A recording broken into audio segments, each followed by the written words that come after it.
परम सम्मानीय आज के मुख्य अतिथि माननीय श्री राम मेघवाल साहब, हमारे विशिष्ट अतिथि अग्रवाल साहब, कुलगुरु जैन साहब, उपस्थित सभी विद्वजन, अतिथिगण, सबको मेरा नमन।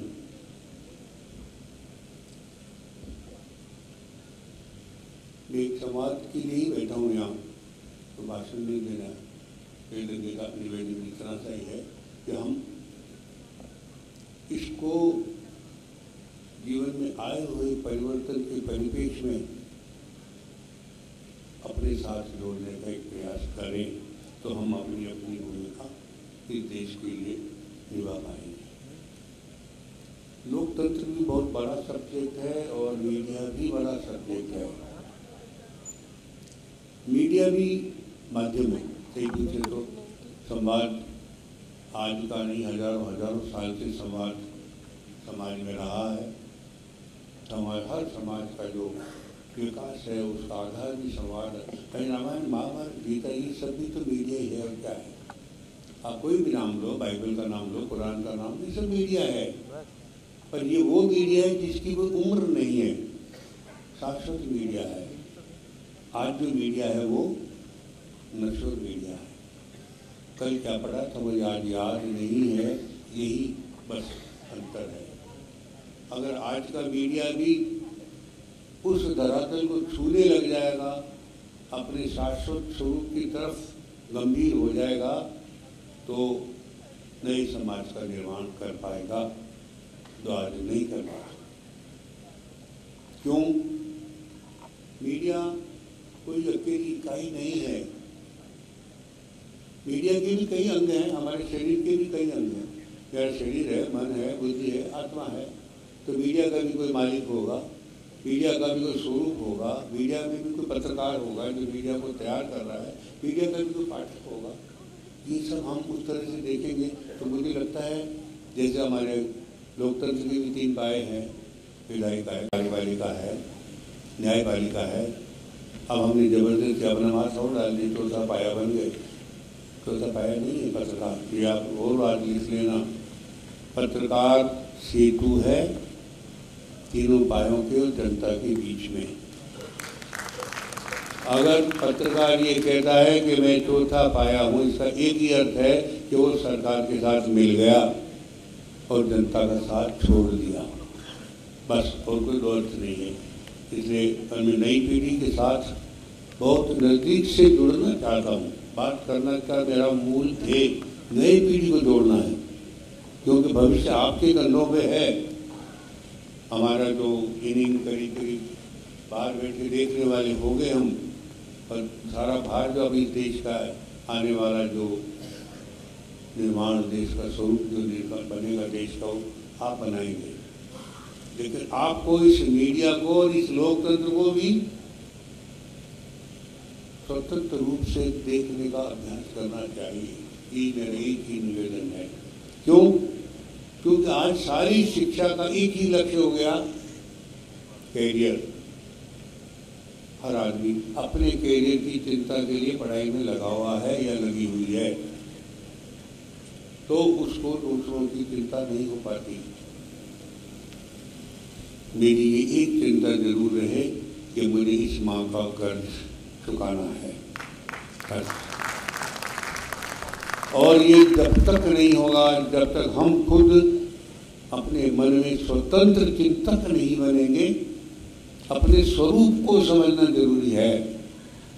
वो इस शिक्षा ने मुझे बहुत दूर कर दिया। भारतीय ज्ञान ये कहता है कि हम शरीर नहीं है, आत्मा है। शिक्षा कहती है हम शरीर है, पढ़ाई कहती है हम शरीर है। मुझे सुविधा चाहिए, आराम चाहिए, भोग चाहिए, किसके लिए चाहिए? शरीर के लिए। और शास्त्र कहते मैं शरीर हुई नहीं, मैं आत्मा हूँ। ये सब चीज़ें आत्मा की जरूरत ही नहीं है। जो को मिला के देखें हम, तब मुझे लगेगा कि हम कहाँ जा रहे हैं। एक कागज पे लिखना, मुझे क्यों जीना है, कहाँ पहुँचना है, क्या बनना है, और क्यों? उसके बिना आपको कभी पता नहीं लगेगा कि आप कहाँ जा रहे हो, क्यों जा रहे हो, कहाँ पहुँचोगे। जो आज हालात हो रहे हैं उनको हम देखें, वही आपके हालात होने वाले हैं। जो विश्व के हालात हैं हम उससे बाहर नहीं हैं। बहुत मुश्किल काम हो गया। आज तो स्थिति ऐसी है, बहुत सी चीज़ें हमारे नियंत्रण में, कागजों में तो सब बहुत अच्छा हो रहा है। सड़क पे देखो क्या हो रहा है, देखिए क्या आपस में इंसानों के साथ व्यवहार हो रहा है, उनको भी हम देखें। कहाँ से आया ये इसी शिक्षा से आया, क्योंकि आत्मा से जुड़ा हुई शिक्षा जुड़ी हुई नहीं है। आत्मा से कोई लेना देना नहीं शिक्षा का। तो हम एक निर्जीव शरीर को चेतना के साथ जोड़ने का प्रयास कर रहे हैं। शरीर निर्जीव है, चेतना नहीं है इसमें। और पत्रकार संवाद का काम करता है, एक ही तो काम है मीडिया का, संवाद। इस बात को आप बहुत मन से समझ लेना। समाज में कर रहा हूँ, आपसे कर रहा हूँ, दो ही तो लोग हैं, एक समाज देने वाला, एक समाज लेने वाला। कौन है? शरीर चेतन नहीं है, शरीर को बोलना नहीं आता, सुनना नहीं आता, तो समाज कौन कर रहा है? बुद्धि की चेतन नहीं है, जड़ है। शरीर की तरह बुद्धि भी जड़ है, मन भी जड़ है। ये तीनों जड़ है, मेरे साधन है जीवन के। मैं कौन हूँ? मैं आत्मा हूँ। मैं बात कर रहा हूँ तो कौन? मेरी आत्मा बात कर रही है। किससे? आपकी आत्मा से। आपका शरीर नहीं सुन सकता, आपकी बुद्धि नहीं सुन सकती, आपका मन नहीं सुन सकता। देखिए ये यहाँ पत्रकार मीडिया जो बातें कर रहे हैं, यहाँ उसका स्वरूप, उसका प्रभाव समझ में आएगा, उसकी भूमिका समझ में आएगी। नहीं समझ में नहीं आएगी। आप दिमाग से बात करके देखें, आपकी बात कितनी पकड़ में आती है। सामने वाला स्वीकार नहीं करेगा, आर्गुमेंट करेगा, तर्क करेगा, आप गलत बोल रहे हो, सही तो ये है, ऐसा है। मन की बात मन तक पहुंचती है, शरीर की बात शरीर तक पहुंचती है, बुद्धि की बात बुद्धि तक पहुंचती है, और आत्मा की बात आत्मा। आप किसी के साथ मन से जुड़े हैं, आपकी हर बात हर वाक्य आपका मुंह से मीठा, दर्द भरा, संवेदनाओं से भरा हुआ होगा। आप किसी के साथ बुद्धि से बात करेंगे तो आप सामने वाले को छोटा बताने का प्रयास करेंगे, सामने वाले के साथ आर्गुमेंट करेंगे। आपका संबंध तोड़ने का होगा, जोड़ने का नहीं होगा। जोड़ने का काम मन करता है, वहाँ संवेदना है, वहाँ दर्द है, वहाँ वात्सल्य है, ममता है, करुणा है। ये सब बुद्धि में नहीं है। तो जितने बुद्धिमान लोग हैं वो सब अकेले जिएंगे, उनके साथ दुख सुख में साथ देने वाला कोई मिलेगा भी नहीं, और वो भी किसी का दुख सुख में साथ नहीं दे रहे। ये आज की शिक्षा, ये आज के मीडिया का स्वरूप, और ये आज के लोकतंत्र का स्वरूप पिछले 70 सालों में बना है। इसलिए ये बात कहना चाहता हूँ मैं आपको। न्यायपालिका को देखो, कार्यपालिका को देखो, या विधायिका को देखो, सब पढ़े लिखे लोग विधायिका का चयन कर रहे हैं, पर हम अभी तक अपने उन बेड़ियों से नहीं निकले जो अंग्रेज हमारे लिए छोड़ गए। सारे प्रशासनिक अफसरों को देखो, सब अंग्रेज हैं दिमाग से। हिंदुस्तानियों को आज भी नंबर 2 का नागरिक मान के बात करता है। न्यायपालिका को देखो, मैं आज माननीय मेघवाल साहब से बात कर रहा था। हाई कोर्ट सुप्रीम कोर्ट फैसले दे रहा है, पर उसको ये चिंता नहीं कि फैसला लागू हुआ या नहीं हुआ। 20-20 साल 10 साल से सुप्रीम कोर्ट के फैसले धूल चाट रहे। एक आदमी को सुप्रीम कोर्ट तक जाके फैसला लेने के लिए 3 पीढ़ी निकल जाती है। पिताजी मुकदमा करते हैं, दादाजी मुकदमा करते हैं, पोते को न्याय मिल रहा है, उसके घर बिक गए, गहने गहने घर गृह सब बिक गए न्याय को लाने के लिए। और न्याय मिलने के बाद वो न्याय 10 साल भी लागू नहीं होता तो न्याय किसके काम आया? उसके लिए न्याय है ही नहीं। कोर्ट में जज ने और वकील ने उसके बारे में क्या चर्चा की, उसको कुछ पता ही नहीं, उसकी कुछ समझ नहीं आएगी, वो सब अंग्रेजी था। कार्यपालिका की भी की स्थिति हो गई है। विधायिका को हम देखें तो आज जितने भी जनप्रतिनिधि सदन में आते हैं, किसी भी सदन में, वो सत्ता का हिस्सा है। हमको तो दिखाई नहीं दे रहा। हम लोकसभा राज्यसभा को भी देखें तो कितने टुकड़े में वो सदन बट गया। क्या सारे प्रतिनिधि एक लक्ष्य को लेकर वहां काम करते दिख रहे हैं कि मुझे देश के लिए काम करना है? कोई नहीं करता। क्यों हुआ? इसको समझना पड़ेगा। तो उसका नुकसान क्या हुआ कि अब वो जनप्रतिनिधि हुआ। अब मंत्रिमंडलों को देखो तो आधे लोग तो शायद अपने क्षेत्र को नहीं समझते होंगे कि मेरे राज्य, मेरे मध्य प्रदेश का, राजस्थान का, इंडिया, भारत का, मेरे विभाग की स्थिति क्या है वो समझ नहीं पाते होंगे। तो हमने सत्ता किसके हाथ में सौंपी? ये काम मैं अभी इस युवा पीढ़ी को एड्रेस करना चाह रहा हूँ। आपके हाथ से कैसा जनप्रतिनिधि जाए तो देश को कंट्रीब्यूट करे। आज देश करवट बदल रहा है, आंखें खुलने लगी हैं जो नहीं खुली हुई थी। 70 साल 80 साल हमने क्या किया उसको देखें। पेट भरने के लिए पढ़ाई करते चले गए, 20-20 साल माँ बाप का पैसा लगाया और आज नौकरी नहीं है और तनख्वाह भी मिल गई, नौकरी भी मिल गई, तो वो 20 साल में जो लगाया ना उसका ब्याज भी नहीं मिलता मेरे को। हम जिंदगी की उन परिभाषाओं को आप समझें। आप लोग बहुत इंटेलिजेंट हैं, ऐसा मत, हमसे 10 गुना ज़्यादा समझदार हैं आप। मैं कम से कम ये मानता हूँ और इसी के लिए मैं आपको बधाई भी देता हूँ कि आपका भविष्य सुंदर है, प्रोवाइडेड आप यहाँ से भी जिएंगे और इस संवेदना को जिंदा रखेंगे। आपको जिंदा संवेदना रखेगी। 100 में 100 मार्क्स अगर आए तो वो गारंटी नहीं है कि आपको संवेदनशील बना पाएंगे। बड़ा प्रश्न है ये, छोटा प्रश्न नहीं है कि क्या 8 घंटे की नौकरी के बाद मैं 8 घंटे की नौकरी अच्छी क्यों चाहता हूँ?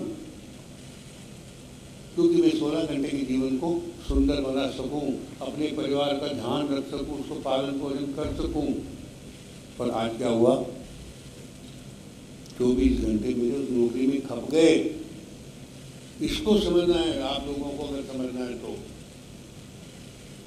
एक पत्रकार बन गया इतनी बड़ी जगह, सब लोग बड़ा अच्छा लिखता है और लिखता है, ठीक है। तब मेरे 24 घंटे का पत्रकार हो गया मैं। 8 घंटे का रहना चाहिए मुझे, 16 घंटे मुझे गुलाब कोठारी की तरह जीना चाहिए, वो 16 घंटे गायब हो गए। ये जब आप ये मीडिया की लोकतंत्र की बात करेंगे तो मूल बात पकड़ में यहाँ आएगी। घर जाएंगे तो बच्चों से गुलाब कोठारी नहीं मिल रहा है, पिताजी नहीं मिल रहे हैं, वहाँ संपादक मिल रहा है, माँ बाप से संपादक मिल रहा है, पत्नी से संपादक मिल रहा है और गुलाब कोठारी घर में है ही नहीं। जरा ध्यान रखना इस मुद्दे का। अपने व्यक्तित्व का निर्माण करना है। कैरियर के चक्कर में मेरा व्यक्तित्व नहीं खो जाए, उसी का तो निर्माण करने के लिए मैं अच्छा कैरियर ढूंढ रहा हूँ। और यही बड़ी तकलीफ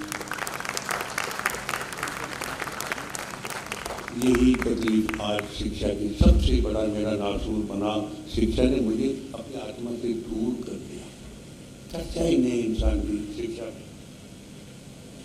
कौन सा विज्ञान मैंने सीख लिया शिक्षा में आके कि मैं अपने आप से दूर हो गया, अपना भूल गया खुद को कि मैं शरीर नहीं हूँ। जिस देश को हम गुरु मानते थे, विश्व गुरु कहते थे, वो आज नकल करने में पड़ गया दूसरों की में और अपना भूल गया। कैसे हो सकता है? आपको वापस इस देश को जिंदा करना है। ये आपको आज संकल्प करके यहाँ से उठना चाहिए कि मैं हिंदुस्तानी हूँ, इंसान हूँ, इंसान के लिए जीऊँगा, इंसान की तरह से जीऊँगा। ये मेरा पहला काम होगा। मैं रोबोट नहीं हो सकता, मैं अपने लिए दूसरे का नुकसान नहीं कर सकता। ये मेरी संवेदना का पहला धर्म है। और अगर मैं अपने हित के लिए दूसरे का नुकसान करूंगा तो मैं उसको, वही तो असुर है इस देश में। सोने की लंका किसकी इस देश में बनी? जो असुर था। मुझे असुर नहीं बनना, मुझे सोने की लंका नहीं चाहिए। मुझे संवेदना चाहिए। शबरी के जाऊँगा तो मुझे शबरी के बोल भी खाने हैं, विद्युत में जाऊँगा तो केले के छिलके भी खाने हैं। दोनों चीज़ों को मुझे याद रखना चाहिए। वो मेरी गरिमा है, वो मेरी आत्मा की बड़ी शक्ति बढ़ेगी। राजस्थान पत्रिका आज भी अगर जाना जा रहा है, आपने कहा अभी कि विश्वास की हर कसौटी में खड़ा है, जनहित के काम कर रहा है। आपके भोपाल के बड़े तालाब की अमृतसर जलों में 1.5 लाख लोगों ने, आप ही लोगों ने खुदाई करी। सवाल ये है कि मेरा लक्ष्य क्या है। एक ही लाइन में मीडिया को समझना है तो एक ही लाइन में मैं समझा देना चाहता हूँ आपको। मैंने भी आपसे कहा, संवाद आत्मा का सब्जेक्ट है, दिमाग का नहीं है, शरीर का नहीं है, मन का नहीं है। अगर मैं मन से बोलूँगा तो आप मन से सुनेंगे, दिमाग से बोलूँगा तो नहीं सुनेंगे, बल्कि 10 उंगलियाँ और उठा देंगे।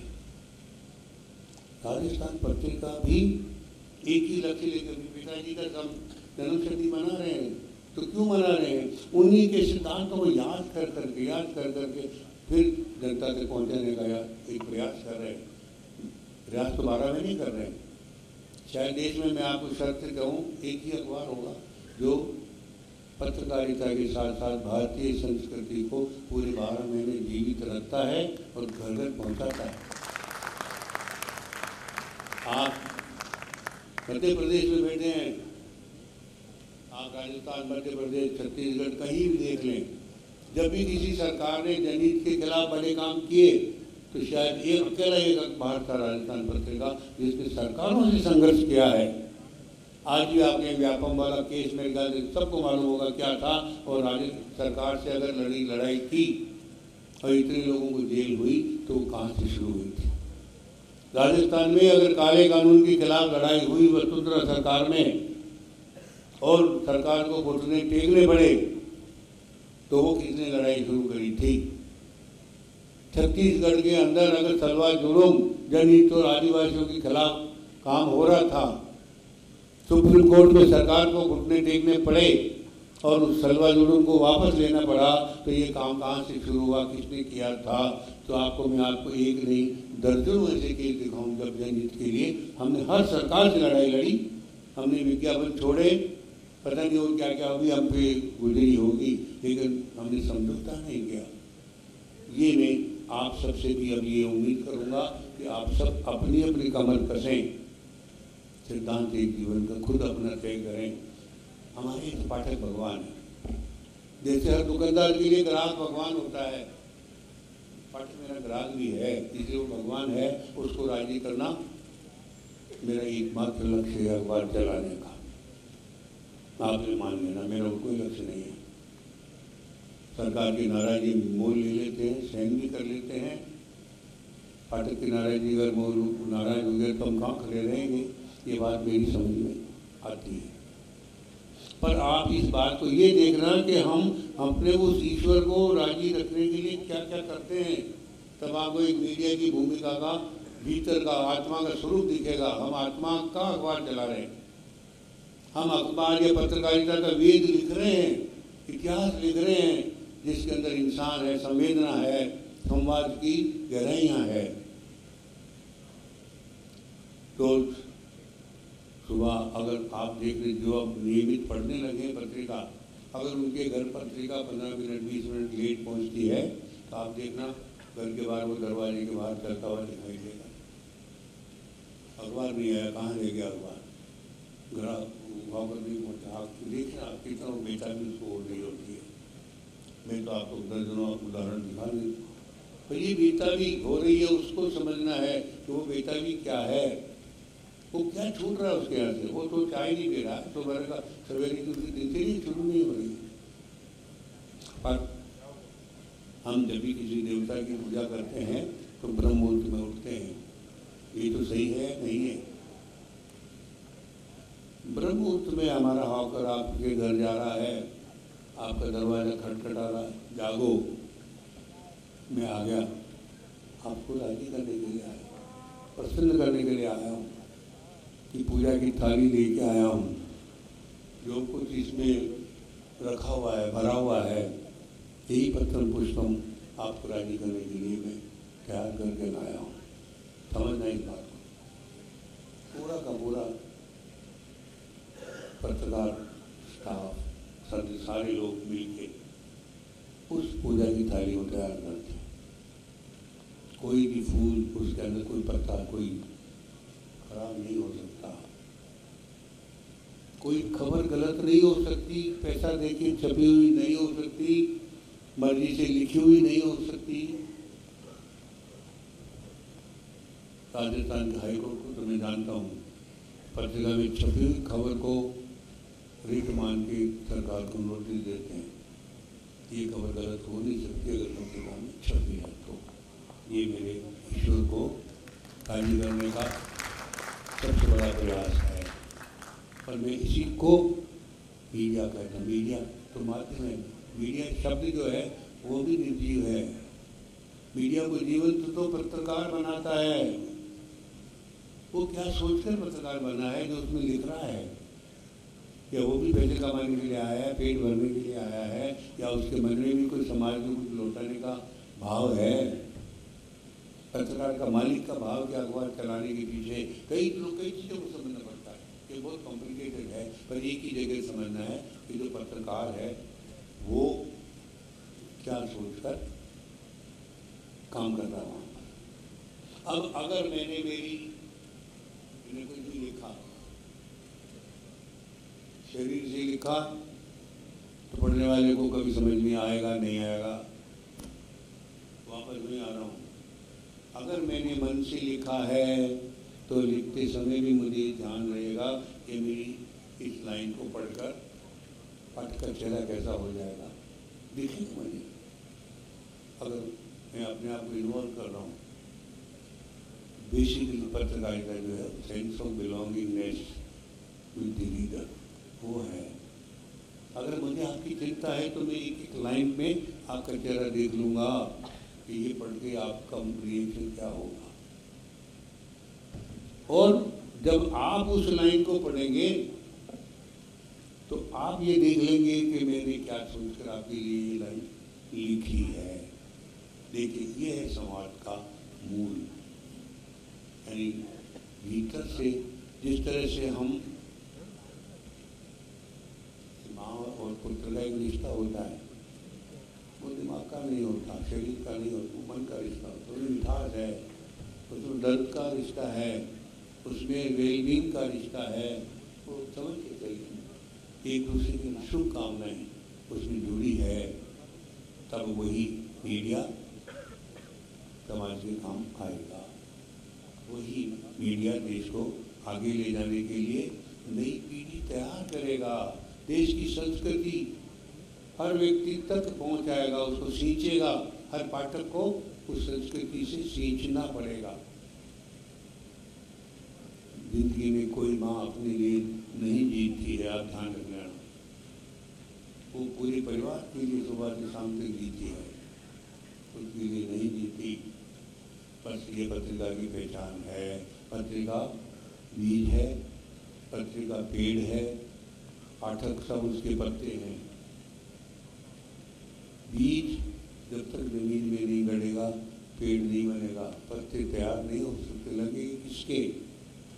तो पत्रिका जमीन में गड़कर पेड़ बना है, खुद के लिए कभी नहीं जीने वाला, पर उसका हर पत्ता हरा रहे, यही उसकी एक कामना है।